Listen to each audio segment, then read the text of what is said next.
He wasn't yelling. He wasn't resisting. He was just standing there, hands up, palms open, suit jacket half torn, blood trickling from his eyebrow. And still, Officer Drexler kept swinging. One hit to the ribs, another to the knee. Then came the third, right to the mouth. A crowd had formed, silent, stunned, phones out, cameras rolling, but no one stepped in. Not yet. The man groaned, collapsed to the pavement. His briefcase had burst open 2 punches ago, in official-looking documents scattered in the gutter. One page stuck to a puddle of soda, another half torn under someone's sneaker. No one cared. To the 2 officers, Drexler and Moreno, he was just another mouthy black man in a suit walking through the wrong block of town at the wrong time. Should have stayed in D.C., Drexler muttered, planting his knee into the man's back. Acting like you're better than us. The man coughed. You have no idea who I am. Drexler leaned in close. Oh, I know exactly who you are, a problem. But he didn't, not even close. Because the man bleeding on the sidewalk wasn't a random visitor. He wasn't some protester. He wasn't even from that city. He was Samuel Blake, Senior Special Counsel to the Attorney General of the United States. And the badge still clipped to the inside of his jacket, now crumpled beneath his chest, would soon make headlines. But at that moment, nobody cared. Not the officers, not the crowd, not even the store owner who peeked through the blinds and shook his head. The world kept moving. 2 hours earlier, Samuel Blake had stepped off the train at Westboro Station. No entourage, no fanfare, just a black overcoat, a leather briefcase, and a tightly scheduled visit. He had a meeting with the district prosecutor at 1:00 p.m., a confidential one. The Attorney General had sent him to audit a series of complaints about misconduct in the Westboro PD. A quiet internal review, no press, no attention. But Westboro didn't like visitors, especially ones who looked like Samuel. He took a shortcut through Maple Avenue, a stretch known for its unwritten rules. A black man in a tailored suit walking alone? It raised eyebrows, then suspicions. Then the call came in. Suspicious male, possible concealed weapon, headed eastbound on Maple. Samuel didn't know someone had called, didn't know 2 officers were already tailing him. He just walked, past the corner store, past the bus stop, checked his phone, checked his folder. And then they pulled up. No siren, just sudden screeching tires and boots on pavement. Hands where I can see them. He turned calmly. Is there a problem, officers? Wrong move. Drexler didn't like his tone. Moreno didn't like the briefcase. Both didn't like the suit. One reached for his gun. The other reached for his arm. Samuel flinched. Reflex. Then the first punch came, and the rest followed. By the time the ambulance arrived, the crowd had grown to 30. Someone whispered, I think he said he was a lawyer. Another murmured, did you see that badge on the ground? But no one dared say it loud. No one knew they were watching the federal government's own watchdog, the man tasked with rooting out police corruption, get brutalized in daylight in front of a bakery with 2 security cameras pointed right at him. And no one knew what was about to come next. Because Samuel wasn't alone, not really. He had backup, silent, watching, already moving behind the scenes. And Westboro PD, they had just made the worst mistake of their careers. The hospital didn't ask questions. They never do when police drop someone off, half-conscious, with resisting arrest scribbled on the intake sheet. Samuel didn't give them his real name, not yet. He lay on a cot behind a faded curtain, ribs wrapped, lips split, knuckles bruised from shielding his own face. His phone had been lost in the scuffle. So had his briefcase. But he wasn't thinking about his phone. He was thinking about timing. Because at exactly 1:00 p.m., a district prosecutor named Heather Moretz would be waiting in a secured conference room 2 blocks away, wondering why the federal envoy hadn't shown up. And if she made that call, then all hell would break loose. Back at the station, Officer Drexler was laughing. You see his face, he said, shoveling a donut into his mouth. Acted like he was some Harvard grad. Should have stayed in D.C. Moreno chuckled nervously but glanced at the evidence bin, where the man's ID still sat in a sealed plastic pouch. He hadn't looked at it yet. Neither had Drexler. They tossed it in without checking the name. Too confident, too cocky, too late. Across town, Heather tapped her pen against the folder marked Confidential, DOJ Internal Affairs, Priority Review. She cleared her entire afternoon for Samuel Blake, and he was never late. Ever. She picked up her phone and called the number she was given by the Justice Department. It rang twice. Then a woman answered. Cold, controlled. Special Counsel Operations Division. This is Dyer. Heather straightened. Hi, yes. I'm waiting on Samuel Blake. Yes, he should have checked in by now. What's the address? Heather's fingers trembled slightly. Westboro DA's office, room 503. But he never made it. Silence. Then a pause. Then the voice on the other end said something that chilled her spine. Stay where you are. We'll take it from here. Click. Inside Westboro PD, the chief was fuming, not because of the beating, but because the governor's office had just called, and they were asking questions he didn't like. Who was arrested? Why hasn't it been processed? Where's the body cam footage? The chief turned to the two officers. You two idiots better pray this guy wasn't important. Drexler shrugged. He's just another guy mouthing off. Did you read his ID? Moreno's face went pale. No. The chief snatched the pouch, tore it open, and froze. His fingers tightened around the plastic. His lips moved silently as he read the line just beneath the name. Office of the Attorney General, Special Counsel Division. The room went dead quiet. Then the shouting began. At the hospital, Samuel Blake finally sat up. He asked for his phone. Again. A nurse brought it to him, eyes wary. Someone's been calling nonstop, she whispered. From Washington. He didn't answer it. He made just one call. To a man named Carson Dyer. Then he said 4 words. Calm, even. It's time, go public. By the time dusk fell, the mayor of Westboro had already received 2 subpoenas and 1 visit from the U.S. Marshals. The footage from the bakery security camera was no longer missing. It was in the hands of federal investigators. So were the body cams, which mysteriously had been turned off at the time of the arrest. News hadn't hit the public yet, but inside the department, panic. Moreno asked to go home early. Drexler called his union rep. The chief locked himself in his office. And someone, nobody knows who, deleted 2 hours of dispatch records from the system. But it was too late. Meanwhile, Heather sat in her car outside the DA's office, scrolling through encrypted DOJ messages on a tablet. One line stood out. He's alive. And we have everything we need. Prepare for interviews. They're going to spin this. Be ready. Samuel Blake didn't need revenge. He needed truth. And now, every step those officers had taken, every word they'd barked, every swing of the baton, every second of negligence was being traced. Not by local press, not by internal affairs, but by Washington, by the Department of Justice, by the very people Drexler thought didn't exist in his world. And the man they'd left bleeding in the street, he was no longer silent. He was recovering and waiting. Because justice, like Samuel Blake, knows how to be patient. But when it arrives, it hits harder than anything Drexler could swing. The first leak hit at 7:43 p.m. A local reporter tweeted a blurry still frame from security footage.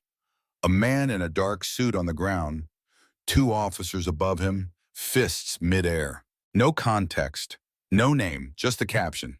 What's going on in Westboro PD tonight? The tweet got 100,000 views in under an hour. By 8:15 p.m., Westboro beating was trending nationally, and the phones at City Hall wouldn't stop ringing. Inside the Westboro police station, the mood had shifted from smug to survival mode. Officer Moreno sat stiff in a corner, refreshing his screen, jaw clenched. Drexler paced. He was still angry, but now it was the wrong kind of anger. The kind that comes from being scared and too proud to admit it. Don't say a damn word to anyone, the chief barked, slamming his door open. Not press, not IA, not even each other. He tossed a folder on the table. Inside, photos, clearer, cleaner. A man in a bloodied suit, knees to concrete, face turned, and unmistakable in the background. A crumpled DOJ ID badge, fully visible. Somebody at the hospital leaked it, the chief growled. We're done if this gets picked up. Too late. At 9:03 p.m., CNN ran a headline. Breaking, DOJ. Official hospitalized after apparent assault by Westboro police officers. The anchor's voice was somber, cold. This comes just days after the Department of Justice launched a quiet inquiry into potential misconduct in Westboro's law enforcement division. Cut to a still shot of Samuel Blake in his official portrait, smiling, clean, in front of the Department of Justice seal. Then the clip, the video, a full 3 minutes of shaky, horrified cell phone footage. Every punch, every word, every second of inhumanity. There was no mistaking it. The country was watching now. And Samuel Blake? He wasn't hiding anymore. He walked out of the hospital at 10:15 p.m., flanked by 2 federal agents in black suits. No crutches, no bandages on his face, just calm eyes and a slow, even stride. The press swarmed. "Mr. Blake, were you targeted? Mr. Blake, will there be federal charges?" He didn't answer. He just stopped at the top of the hospital steps, looked directly into the nearest camera and said, "Sometimes justice takes a punch to the face, but it always gets back up." Then he walked into the black SUV and disappeared into the night. Meanwhile, in a dim-lit conference room inside Westboro City Hall, the mayor sat pale and sweating as state officials laid out the facts. "Your department is in direct violation of federal cooperation statutes. Body cams were disabled, dispatch logs were scrubbed, the department lied to the hospital staff. And most importantly," one official said, sliding over a document, "you assaulted a DOJ investigator during an active federal review." The mayor's voice cracked. "We didn't know who he was." "You didn't care who he was," the official snapped. "And that's worse." Back at the precinct, Officer Drexler's world was closing in. His phone was blowing up. His wife wasn't answering. His union lawyer told him to stay silent, but he couldn't. "I did my job," he said to no one. He didn't comply. He acted hostile. He was reaching for something. You beat a federal official, Jackson."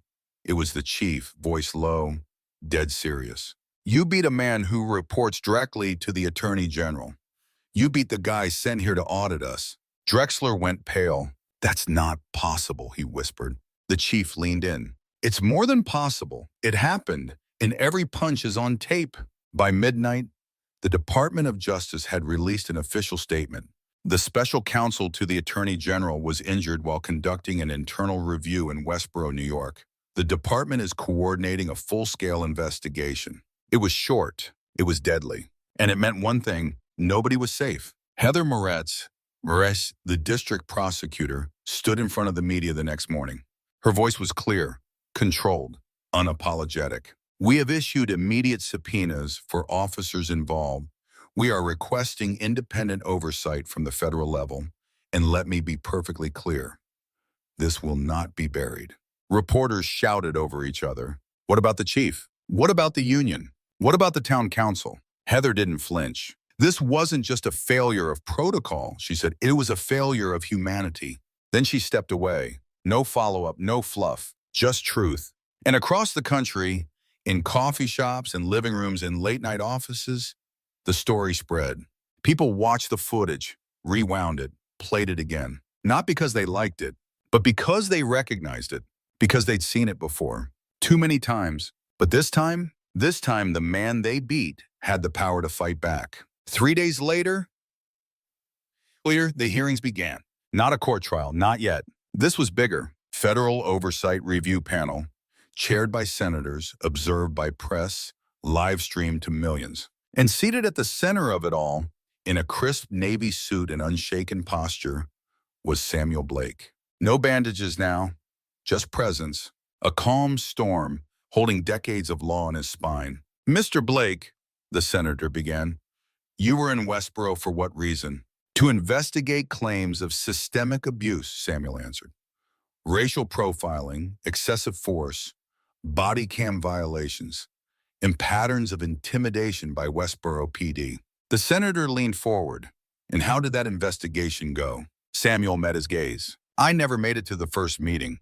I was beaten unconscious before I could step into the building." Gasps rippled across the chamber. Across town in the precinct's briefing room, the chief stared at the monitor. His face was blank. His career was over. He knew it. And for the first time in years, he didn't feel like yelling. He felt small. The kind of small you get when the whole world sees you. Not for who you pretend to be, but for what you actually did. At the hearing, Samuel continued. He produced documents, dates, footage, redacted reports from whistleblowers in the department itself. But then came the twist. The panel chair asked, "Mr. Blake, do you wish to press individual charges against the officers involved?" Samuel paused, then shook his head. "No." Murmurs. The room shifted, confused. But then he leaned forward, voice low, precise. "I'm not here to punish two officers. I'm here to dismantle the system that trained them to think they were untouchable." Boom. Just like that, the room snapped to attention. Back in D.C., Attorney General Elaine Hargrove watched from her office. She didn't blink, didn't smile. But her assistant swore she exhaled just a little deeper. "Tell the task force," she said quietly, "greenlight the proposal." The assistant hesitated. "Even the override clause?" "All of it." The next morning, headlines read, "Federal DOJ moves to federalize oversight of local law enforcement. Attorney General's office declares emergency reform protocols. Special Counsel Blake to head National Police Accountability Task Force." Westboro wasn't just a scandal now, it was the final straw. And Samuel Blake? He had just become the face of something much bigger than himself. That night, a new video went viral. Not a beating, not a protest. A clip of Samuel walking through the front doors of the DOJ building, flanked by 6 legal aides carrying draft legislation with his name on the cover. The title? The Justice Integrity Act. And beneath it, in bold, "For every citizen, for every badge, for every truth delayed too long." Drexler saw the video from his couch. Suspended, pending charges alone. He threw the remote. But the clip kept playing, and for the first time in years, he felt fear. Not of getting caught, but of finally being held accountable. Meanwhile, inside the Westboro Town Council, panic turned into strategy. Do we fire the chief? Do we sue the DOJ? Do we claim misunderstanding? But none of it mattered, because federal agents had already arrived with full audit authority. They weren't asking for permission. They were taking over. Samuel held one last press conference before the weekend. He stood behind a simple podium. No fancy backdrop, no politics. Just a man who got up after being knocked down. And his words were razor sharp. "I'm not here for revenge. I'm here to finish the job. We gave you a chance to police yourselves. You chose silence. Now we choose change." And the crowd? They didn't clap. They rose to their feet. Because this wasn't about a man anymore. It was about all the names no one remembered, all the cameras that never recorded, all the stories that never made it to the hearings. Samuel stood for them now. And back in a quiet office on the 4th floor of the DOJ, a glass case was being built. Inside it, the tattered suit Samuel wore the day he was beaten. A note beneath it. "Some uniforms are earned, others are abused. Never forget the difference." The courtroom was silent. Not the kind of silence that comes from boredom, the kind that crackles with anticipation. 2 men stood before the bench, side by side but worlds apart. Officer Jackson Drexler, Officer Luis Moreno, both in cheap suits, both pale, both quiet. The judge flipped through the file. "You stand accused of assaulting a federal officer, falsifying reports, and obstruction of justice," she said flatly. "Do you understand the charges?" Drexler opened his mouth, then shut it. Moreno just nodded. In the gallery, Samuel Blake watched. No emotion, no smugness, just presence. Behind him sat reporters, legal observers, and representatives from the DOJ. Justice wasn't about rage anymore. It was about record. Every word said in that room would live forever. The prosecution didn't waste time. They showed the videos, the body cam failures, the bakery footage, the hospital intake photos. They read aloud the falsified report, the one Drexler had signed. Suspect was combative and resisted arrest. The prosecutor turned to the jury. This suspect was the special counsel to the attorney general. The only thing he resisted was being treated like a criminal. It took the jury 3 hours. Guilty on all counts. The chief of Westboro PD resigned 2 days later. No press conference, no apology, just a typed letter and a silent exit through the back door of City Hall. The town council followed suit, swept out by a recall election so massive it made national headlines. And the department, now under federal receivership, every officer rescreened, every use of force report reopened. The new acting chief, a black woman named Althea Mendez, with 28 years of service and zero tolerance for cover-ups. But the real moment? It came 3 months later, in Washington, at a grand hall inside the Department of Justice. The room was packed, no seats left. The Attorney General stepped to the microphone and said 6 words. This is Samuel Blake's legacy in action. Behind her, a banner unfurled. Justice Integrity Act passed. Signed, sealed, law. Mandatory body cam usage. National Misconduct Registry. Federal response trigger for repeated violations. And above all, federal protection for all DOJ field investigators. No more silent beatings. No more buried names. Samuel took the stage last. He didn't speak long. He didn't have to. Justice, what he said, isn't a destination, it's a fight. And now we fight smarter. He stepped back. The room erupted. Somewhere across the country, a young boy watched the live stream. His mother turned to him. You see that man? The boy nodded.